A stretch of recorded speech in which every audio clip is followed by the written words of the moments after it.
गरुड पुराणानुसार 16 गंभीर नरक. मृत्यू हे अपरिवर्तनीय सत्य आहे, जे कुणीही बदलू शकत नाही. फक्त आपल्या कृती बदलतात. पण एखादी कृती करताना ती कृती चांगली की वाईट याचा विचार कोणी करत नाही. फक्त माणूस वाईट कृती करतो. म्हणूनच आपल्यासाठी हे जाणून घेणे महत्त्वाचे आहे की आपली पुराण आपल्याला मृत्यूनंतर नरकातील शिक्षा सांगते. गरुड पुराणात 84 लाख नरकाचे वर्णन केले आहे आणि त्यापैकी 16 नरकाचे वर्णन गंभीर नरक म्हणून केले आहे. एखाद्या व्यक्तीने वाईट कृत्य केल्याबद्दल त्याच्या मृत्यूनंतर त्याला कोणती शिक्षा भोगावी लागते, चला तर मग जाणून घेऊया या 16 नरकाविषयी.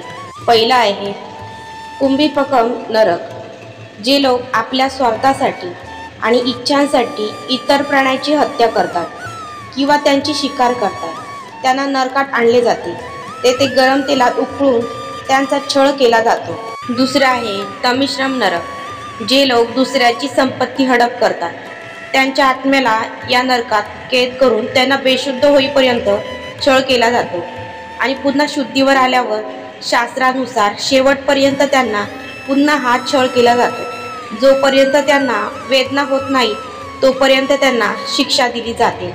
अदातमिश्र नरक. हे नरक अशा पती पत्नीसाठी आहेत जे एकमेकांना उपभोगाची आणि उपभोगाची वस्तू मानतात.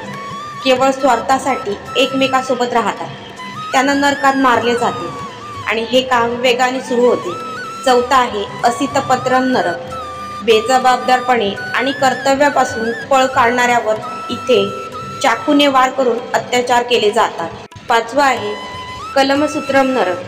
या नरकात अशा आत्म्यांना आणले जाते ज्यांनी कधीही आपल्या वडिलांचा आदर केला नाही. त्यांना त्यांच्या शिक्षेची वेळ संपेपर्यंत गरम ठिकाणी ठेवले जाते.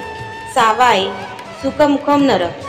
ते लोक इथे आणले जातात जे इतरांना त्यांच्या तालावर नाचवतात, त्यांच्याशी गैरवर्तन करतात आणि त्यांच्या वैयक्तिक फायद्यासाठी त्यांना सर्व कामे करायला लावतात. सातवी आहे टिकसेल. टिकसेल नदी पार करावी लागते. ही नदी मानवी मलमूत्र, मृत कीटक, मांस आणि हाडे यांनी भरलेली आहे. असे म्हणतात की ज्यांनी गंभीर पाप केले आहे, ज्यांनी आपल्या शक्तीचा गैरवापर केला आहे आणि इतरांचे नुकसान केले आहे, त्यांना मृत्यूनंतर या नदीच्या खटकावर जगावे लागते. आठवा आहे तप्तपूर्ती नरक. अग्नीत जळणारे या नरकात सोने, चांदी, हिरे, दागिने इत्यादी मौल्यवान रत्ने चोरणाऱ्या लोकांना या जळत्या नरकाच्या अग्नीत ठेवले जाते. नवा आहे पुयोदकम नरक. धर्मग्रंथाच्या वर्णनानुसार हा नरक एक प्रकारच्या विहिरीप्रमाणे आहे. तो रक्त, मानवी विष्ठा आणि मूत्र आणि इतर घाणेरड्या घृणास्पद गोष्टींनी भरलेला आहे. इथे अशा लोकांचे आत्मे ठेवले जातात जे लग्नाशिवाय शारीरिक संबंध ठेवतात आणि नंतर त्यांचा विश्वासघात करतात. 10वा आहे अविसी नरक. जे लोक खोटे बोलून इतरांना फसवतात, त्यांना नरकात टाकले जाते. त्यांना मोठ्या उंचीवरून खाली फेकले जाते. 11वा आहे फायदेशीर नरक.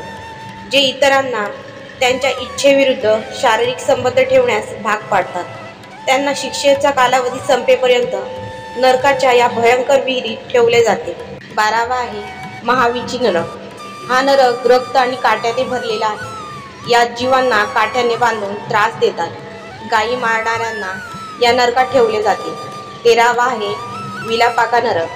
ज्या ब्राह्मणांनी आयुष्यभर दारूचे सेवन केले आहे त्यांना या नरकात ठेवले जाते. शालमली नरक. या नरकात पुरुषांशी अनैतिक संबंध ठेवलेल्या या महिलांना जळत्या काट्यांचा गळा आवळावा लागतो. वज्रकुलाडी नरक. जे झाडे तोडतात त्यांना या नरकात विजांनी मारले जाते. 16वा आहे दुर्धर नरक. हा नरक विंचूने भरलेला आहे. व्याजाचा धंदा करणारे सावकार इथे आणले जातात. गरुड पुराणात अशा 84 लाख नरकाचे वर्णन आहे. कल्पना करा, वाईट कर्मामुळे मृत्यूनंतरही किती यातना सहन कराव्या लागतात. पुण्यकर्म केले तर वाईट कर्म कमी होऊ शकतात.